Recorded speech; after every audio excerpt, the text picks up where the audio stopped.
Hi, this is Josh Shimmer with Relationship Architecture. This is part 2 of our 3-part series on conflict resolution. In part 1, we talked about removing the sense of urgency in our conflict, postponing it or actually scheduling it to a time where you guys are at your best and not in the heat of the moment.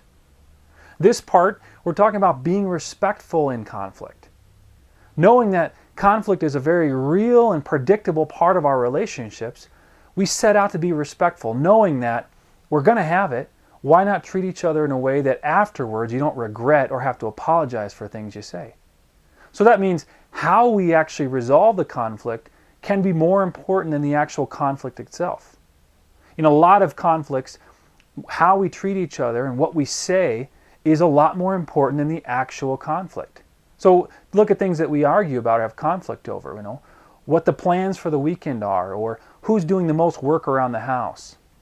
Those things are representative of deeper issues, but actually how we go about resolving them is usually more important than what the topic was. Our plans will adjust, they'll be fine. Whether we have friends over for dinner or not next week, that'll be fine. How we treat each other is going to be a lot more important. If I say something really mean or condescending to my wife during the conflict, that's going to stick around. She might later on be asking, does he really think those things about me? Why did he say that when we were having conflict?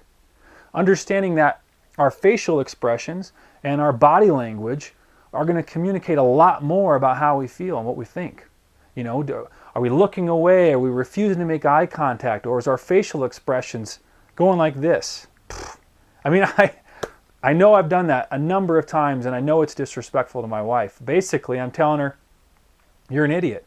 Why are you talking to me like that? I give her that look of sarcasm, or I'm better than you, and that's disrespectful. And immediately, the second I make that face, I know it hurts her because she feels it, and she comes right back attacking me, and then we're kind of off topic right there. So understanding how you go about resolving conflict has a lot more to do with the conflict resolution than the topic itself.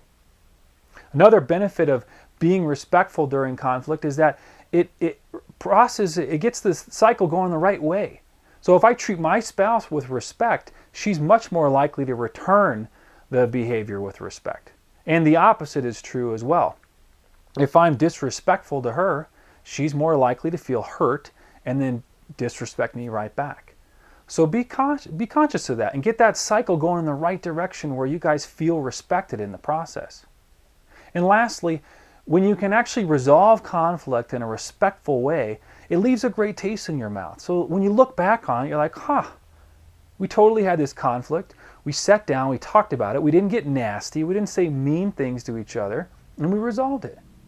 And imagine how much that goes into the future of the confidence that you now have to say we can resolve conflict. Doesn't mean we're going to not say something we regret or have to apologize for, but we don't have to blow things up and drift further apart every time we have conflict. We can solve this.